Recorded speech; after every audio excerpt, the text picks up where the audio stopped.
आज हम आधुनिक भारत के अंतर्गत डचों का इतिहास पढ़ाएंगे कि डच व्यापारिक कंपनी कैसे भारत आई और उसने भारत में अपना व्यापार क्षेत्र कहाँ कहाँ पर विस्तारित किया, उसने कितना लाभ कमाया और क्या कार्य उसने भारत में की। तो इन सब चीज़ों की हम इस वीडियो में चर्चा करेंगे।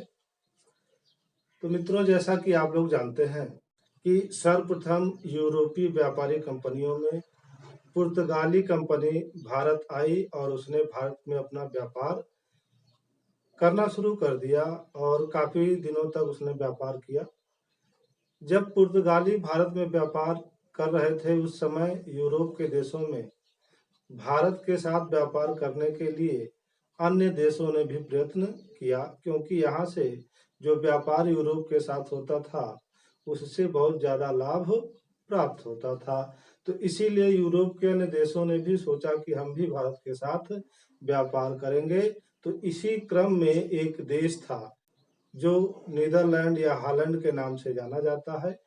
यहाँ के निवासी डच लोगों ने क्या किया कि भारत से व्यापार करने के लिए प्रयास करना प्रारंभ कर दिया और उसी के फलस्वरूप वहाँ की संसद ने एक कंपनी स्थापित की जो डच ईस्ट इंडिया कंपनी कहलाई और जिसने भारत में आकर के व्यापार कार्य करना प्रारंभ कर दिया। तो चलिए आइए हम देखते हैं कि किस प्रकार से डच भारत आए। तो सबसे पहले जानते हैं कि यूरोपीय कंपनियों में पहले पुर्तगाली आए, इसके बाद डच आए। तो सबसे पहले हम यह जान लेते हैं कि डच कहाँ के निवासी थे। प्रश्न पूछा जाता है तो डच हॉलैंड या नीदरलैंड के निवासी थे, याद रखिएगा। डचों का जो पहला अभियान था वह पूर्वी जगत के लिए कब प्रारंभ हुआ? तो डचों का जो पहला अभियान था वह 1596 ईस्वी, कहीं कहीं 95 भी दिया रहता है। तो डचों का पहला अभियान 1596 ईस्वी में पूर्वी जगत के लिए व्यापार करने के लिए आया। और पूर्वी जगत में कहाँ आया यह भी हम बता रहे हैं आपको।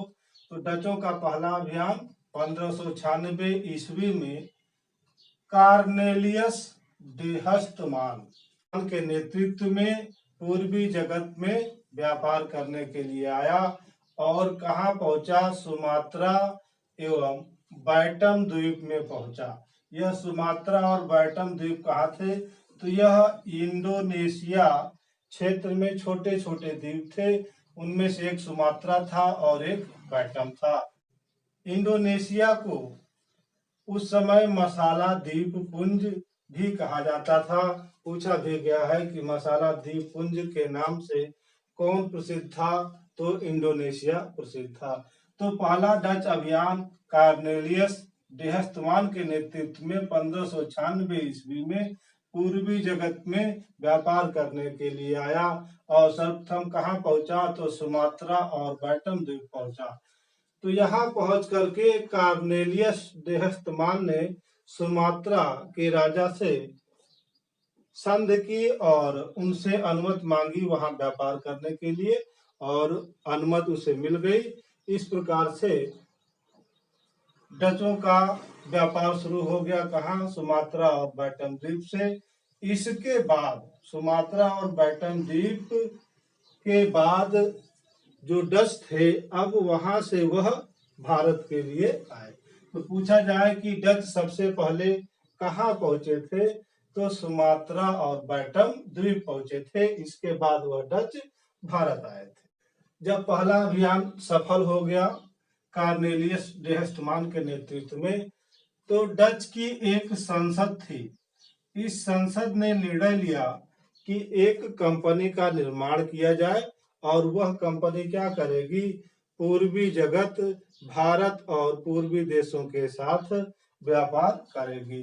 तो इस प्रकार डच की संसद के द्वारा 1602 ईस्वी में डच कंपनी की स्थापना की गई।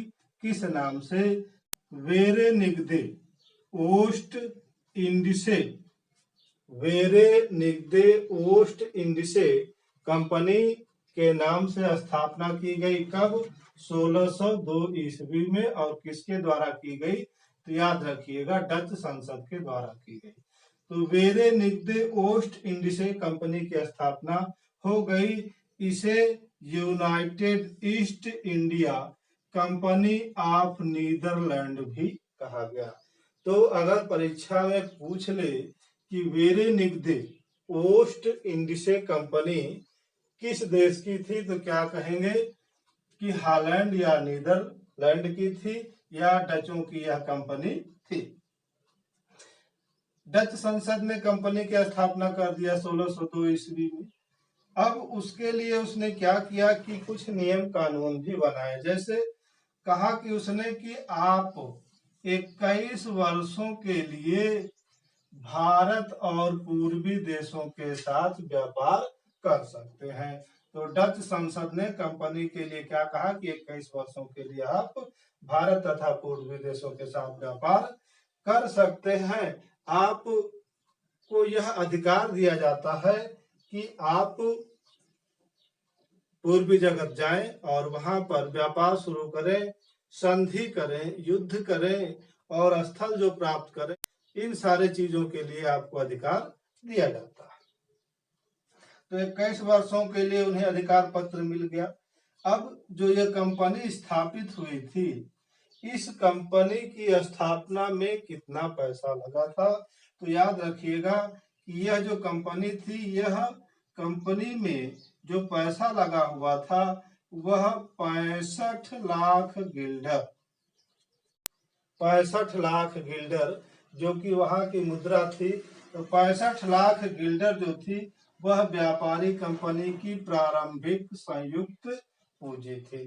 तो पूछा गया है कि किस कंपनी की स्थापना 65 लाख गिल्डर के साथ की गई थी, तो क्या कहेंगे? डच कंपनी की स्थापना की गई थी।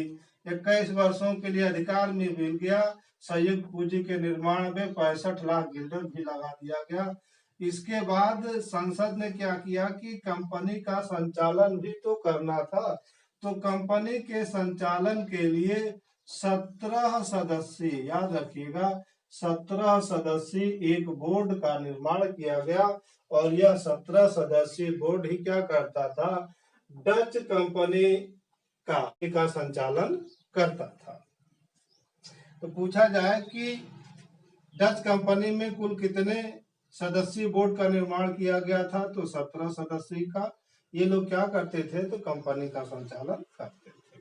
यह जो डच कंपनी थी, पूछा जाता है किस पर आधारित थी, तो डच कंपनी सहकारिता पर आधारित थी, जिसे कार्टेल भी कहा जाता था।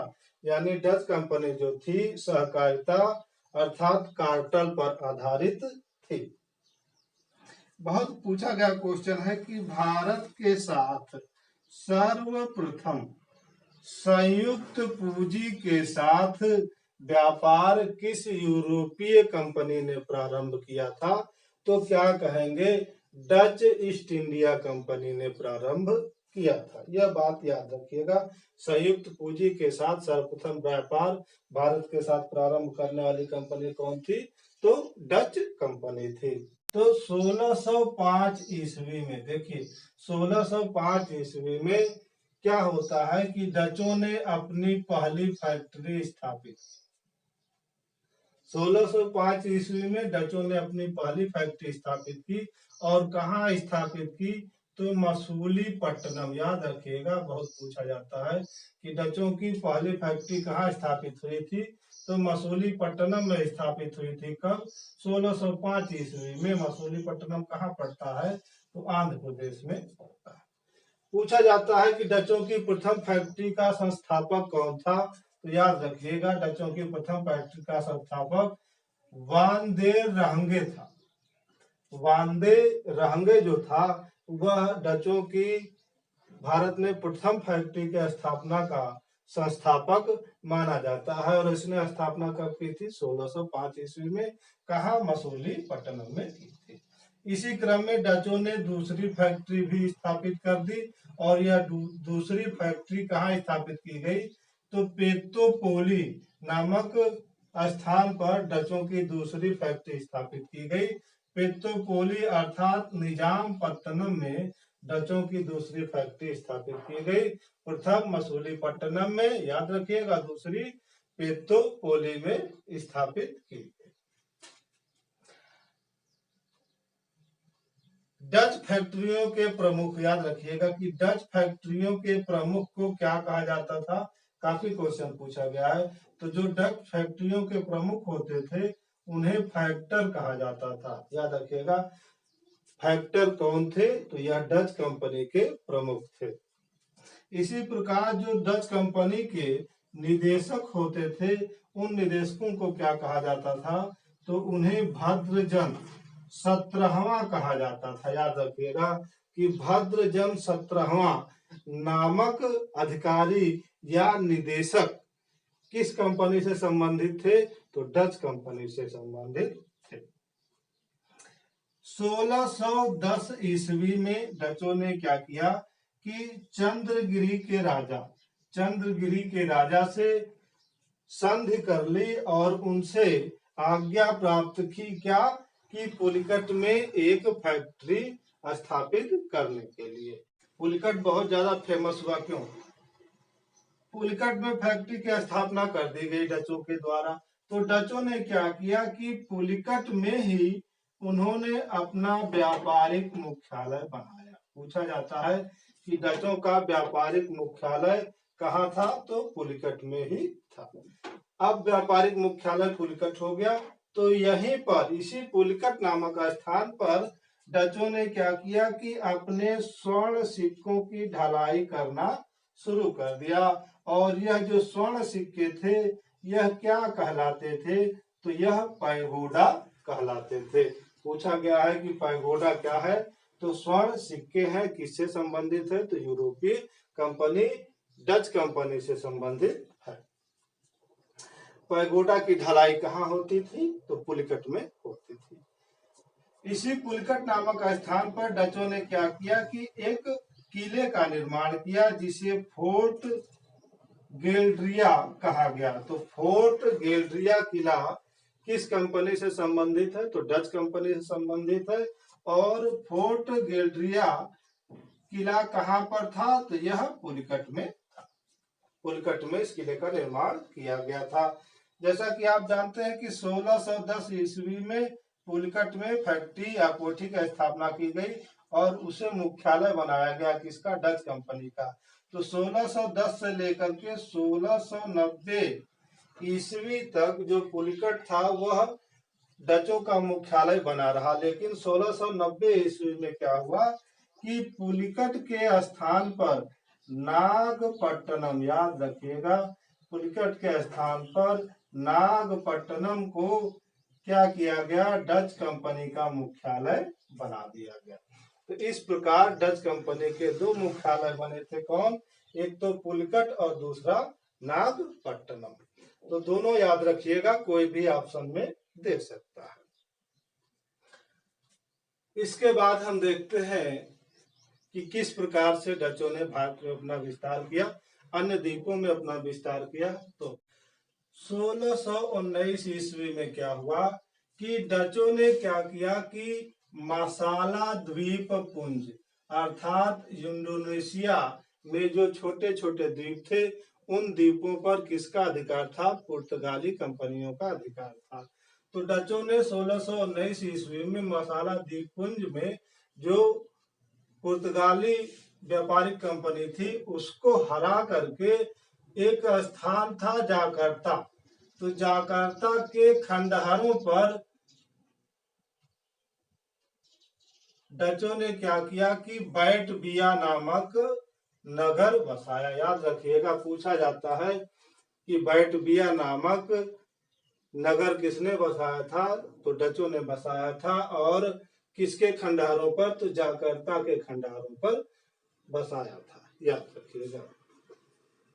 इसी क्रम में 1641 ईस्वी में हुआ क्या कि मलक्का जो था इस पर पुर्तगाली कंपनियों का अधिकार था। तो 1641 ईस्वी में डचों ने क्या किया कि पुर्तगालियों को हरा करके मलक्का पर अधिकार कर लिया। इसी क्रम में 1658 ईस्वी में डचों ने सीलोन अर्थात श्रीलंका पर भी अधिकार कर लिया। इससे पहले जो था श्रीलंका में पुर्तगालियों का अधिकार था, पुर्तगाली व्यापारियों का अधिकार था। तो क्या हुआ कि 1658 ईस्वी में डच व्यापारिक कंपनी ने श्रीलंका में जो अंतिम बची हुई फैक्ट्री थी किसकी, पुर्तगालियों का, उस पर भी अधिकार कर लिया। किसने, डचों ने कर लिया। तो इस प्रकार डचों ने 1641 ईस्वी में मलक्का पर अधिकार किया और 1658 ईस्वी में सीलोन यानी श्रीलंका पर भी अधिकार कर लिया।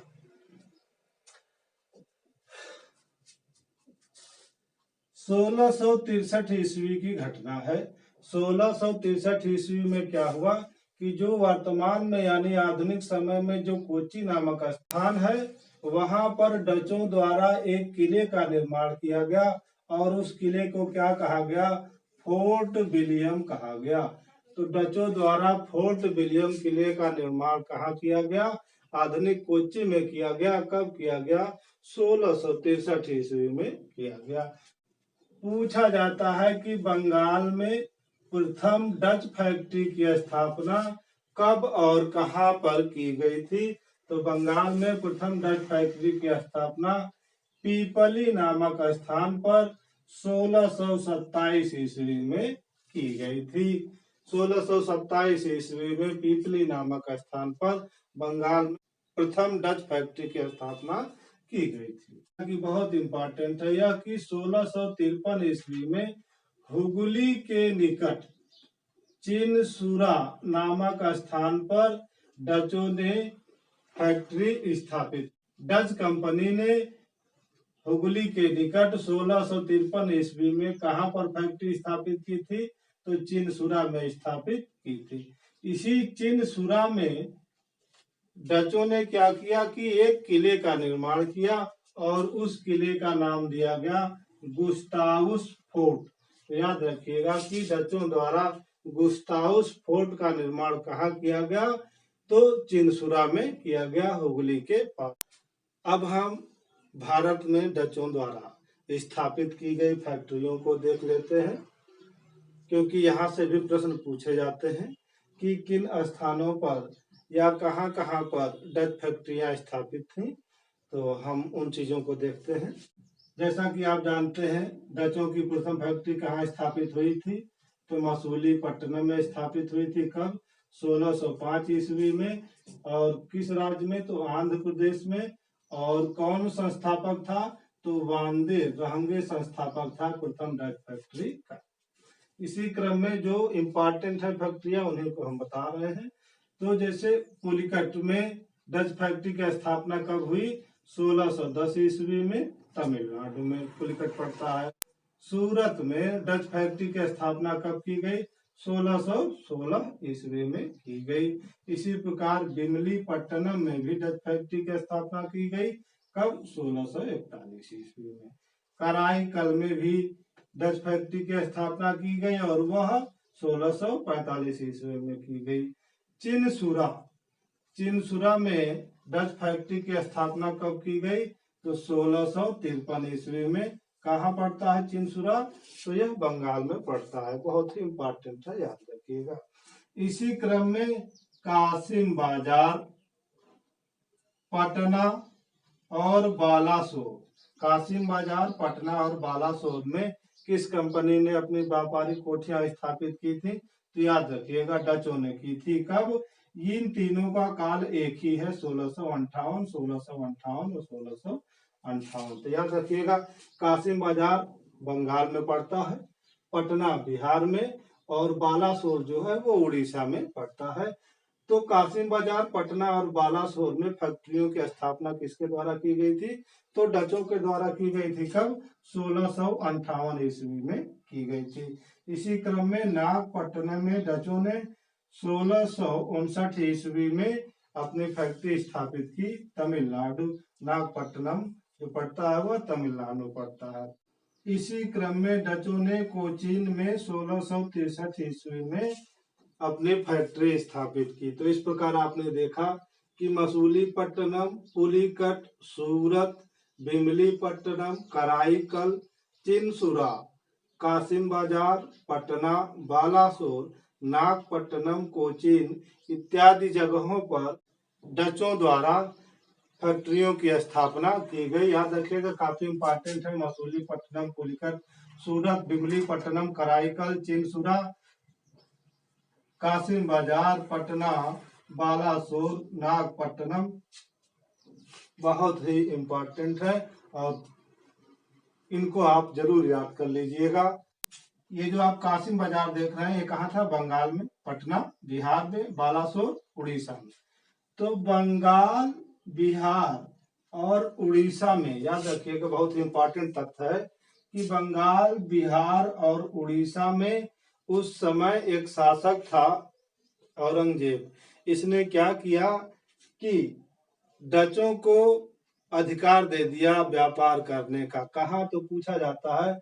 तो औरंगजेब ने, याद रखिएगा, औरंगजेब ने 1664 ईस्वी में डचों को 3.5% वार्षिक चुंगी कर के बदले बंगाल, बिहार और उड़ीसा में व्यापार करने का अधिकार दे दिया। पूछा गया है कि किस शासक ने डचों को बंगाल, बिहार और उड़ीसा में व्यापार करने का अधिकार दिया था? तो औरंगजेब ने दिया था। कब दिया था? 1664 ईस्वी में। और कितने वार्षिक चुंगी कर के बदले? तो 3.5% वार्षिक चुंगी कर के बदले व्यापार करने का अधिकार दिया था।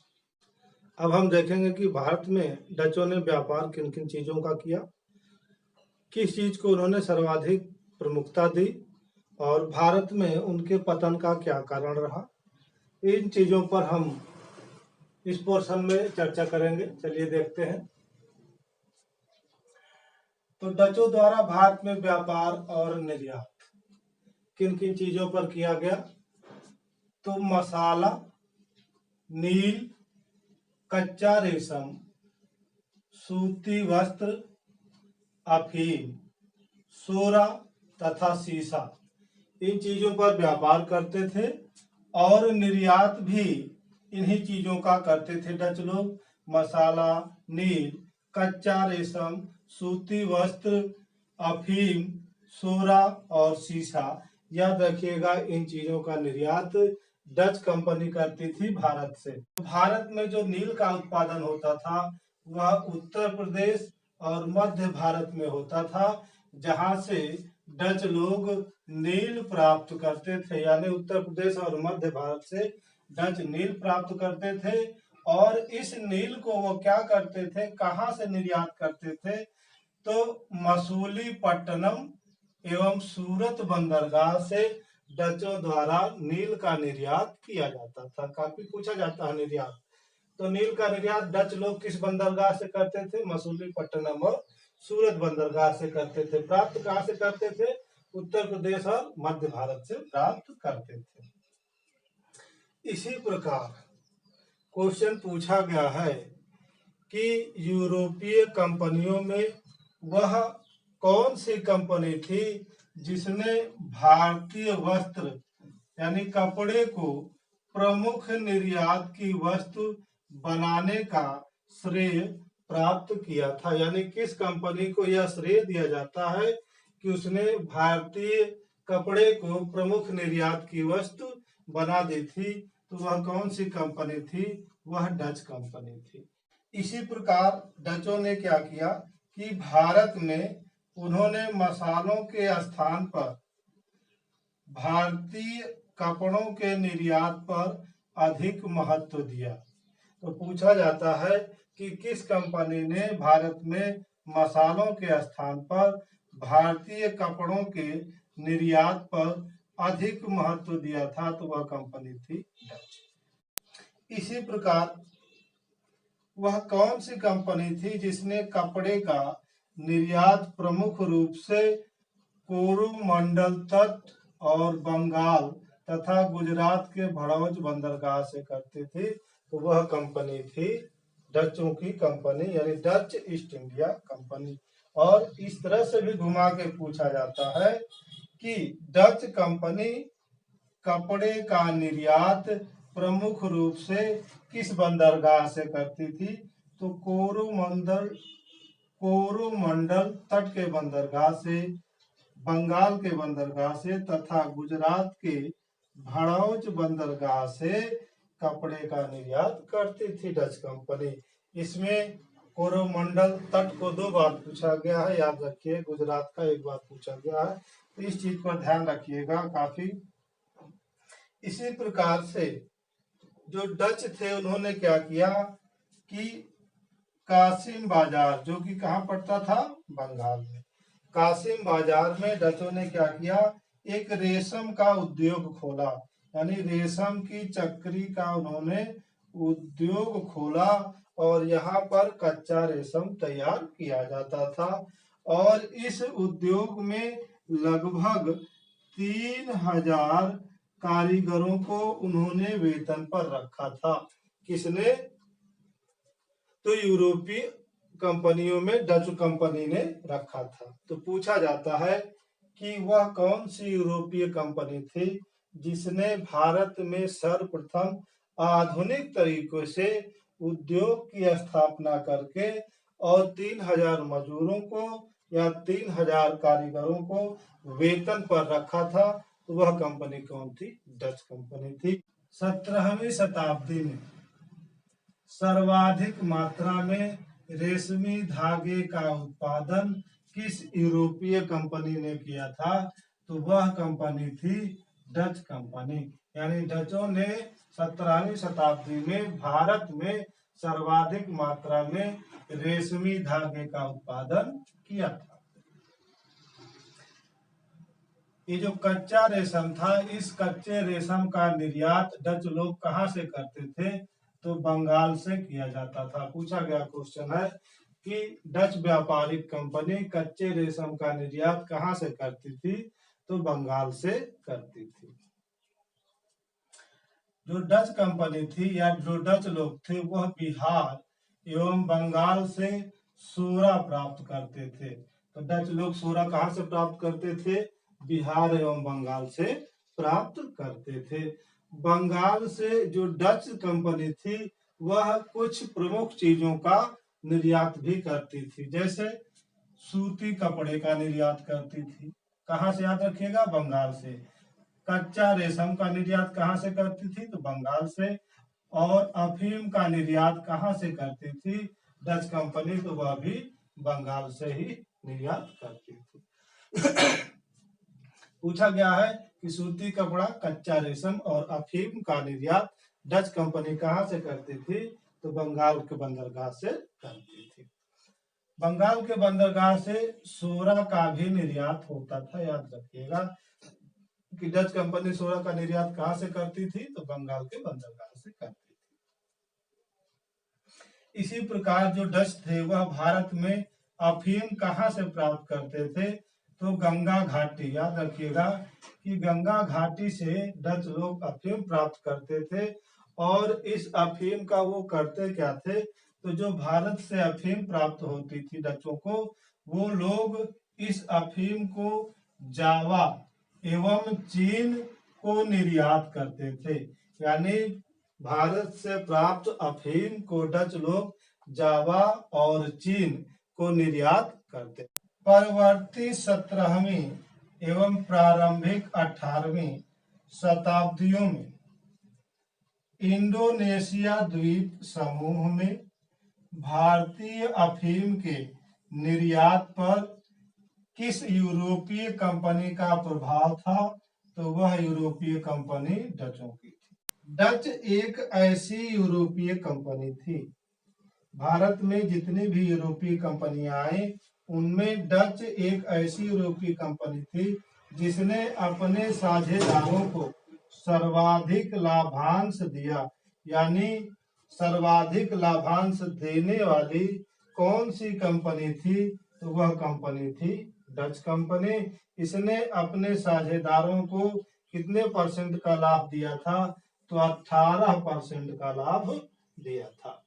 तो यह एक रिकॉर्ड है कि डच कंपनी ने अपने 200 वर्षों के व्यापार में सबसे ज्यादा लाभ किसको दिया था? तो अपने साझेदारों को दिया था। कितना परसेंट? 18% का लाभ दिया था। पूछा जाता है, इसलिए इस बात को याद रखिएगा। अब हम डचों का धीरे धीरे यहाँ से पतन कैसे हुआ भारत से वो देख लेते हैं।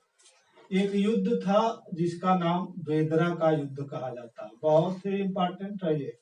बेदरा का युद्ध पूछा जाता है कब लड़ा गया? तो 1759 ईस्वी में लड़ा गया। और बेदरा नामक स्थान कहाँ पर है? तो बंगाल में है, याद रखिएगा। तो बेदरा का युद्ध 1759 ईस्वी में लड़ा गया। किसके किसके मध्य लड़ा गया?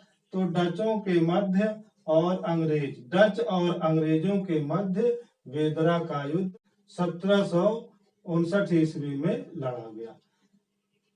अंग्रेज सेना यानी अंग्रेजी सेना का नेतृत्व बेदरा के युद्ध में किसने किया था? तो क्लाइव ने किया था। याद रखिएगा कि क्लाइव जो था बंगाल का पहला गवर्नर बनता है। और इसी क्लाइव ने क्या किया कि बेदरा का युद्ध 1759 ईस्वी में किससे लड़ा था? डचों से लड़ा था, जिसमें क्या हुआ कि अंग्रेजों की जीत हो जाती है और डचों की हार हो जाती है। इस युद्ध का परिणाम क्या निकला कि भारत में अंतिम रूप से डचों का पतन हो गया। क्वेश्चन पूछा भी गया है कि भारत में अंतिम रूप से डचों का पतन किस युद्ध से हुआ था? तो बेदरा का युद्ध से हुआ था। 1759 ईस्वी में जो लड़ा गया, किसके? अंग्रेजों और डचों के बीच लड़ा गया। अंग्रेजी सेना का नेतृत्व किसने किया था? तो क्लाइव ने किया था। पतन तो हो गया, लेकिन अंतिम रूप से डच जो है वो भारत से कब गए?